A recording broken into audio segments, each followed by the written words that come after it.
अनुगुल जिला कणिया स्थित एनटीपीसी आस्पन ठारे मौसुणीहता ग्रामवासी धारणा सूचना 2019 मसीह एनटीपीसी जमी हर मौसुणीहता ग्रामवासी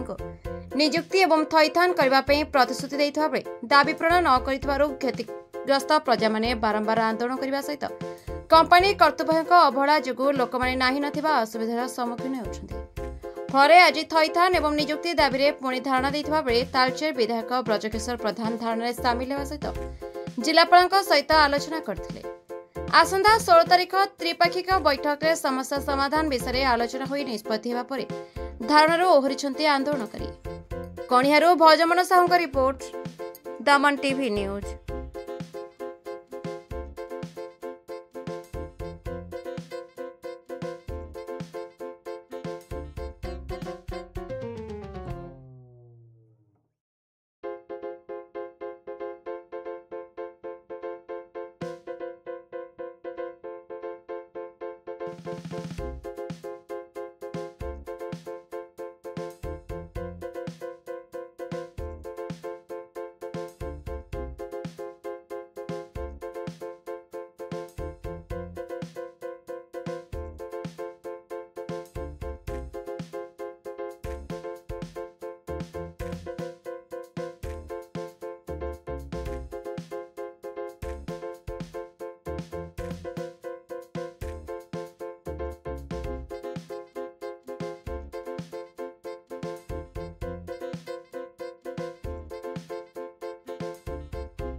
मौसुणीहता ग्रामवासी जहाँकि 2019 ठारू अद्यावधि 2024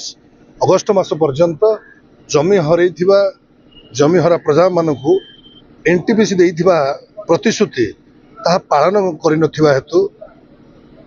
आज सकाळ ठारू मौसुणीहता ग्रामवासी एवं मोहिपुर ग्रामवासी मिलित भाव में आंदोलन करिसंती जार फलस्वरूप ग्रामवासी पाखरे साक्षात करी ग्रामवासी समस्या उपरे आलोचना करने सहित ये समस्या किभली भाव में समाधान आमर नूतन भाव में आसथिबा जिलापाल श्रीयुक्त अख्तर महोदय को ग्रामवासी सहित आम आलोचना करिचु जे देइथिबा प्रतिश्रुति एनटीपीसी कर्तृपक्ष जेहेतु पालन करना जथा संपूर्ण ग्रामवासी पेमेंट है ना जमीर पेमेंट करा जाए एवं जमी हरैथिबा प्रजा मानकर 18 वर्ष ऊर्ध्व जो पैकेज व्यवस्था कही एनटीपीसी कर्तृपक्ष ताहा भी करना एवं जो माने ग्रामवासी अच्छी जमीहरा प्रजा अच्छा 18 वर्ष ऊर्ध्व से ठिका श्रमिक स्थायी भाव में दवापाई जो देइथिले प्रतिश्रुति ताहा भी पालन करना विषय अवगत है जिलापाल कहते एक उच्चस्तरीय बैठक डाकी ए समस्या को समाधान करेंगे बोले प्रतिश्रुति देइछंती और से निवेदन कर ग्रामवासी को जे से माने आंदोलन को स्थगित रखंतु आमे मीटिंग डाकिकी समस्या को समाधान करें। आम मौसुणीहता ग्रामर 109 एकर जमी एनटीपीसी आज को 6 वर्ष है अधिग्रहण कर सारी सत्वे आज पर्यंत कौन गोटे काम भी से आम दाबी गोटे भी पूरण करना बड़ दुखर विषय। आम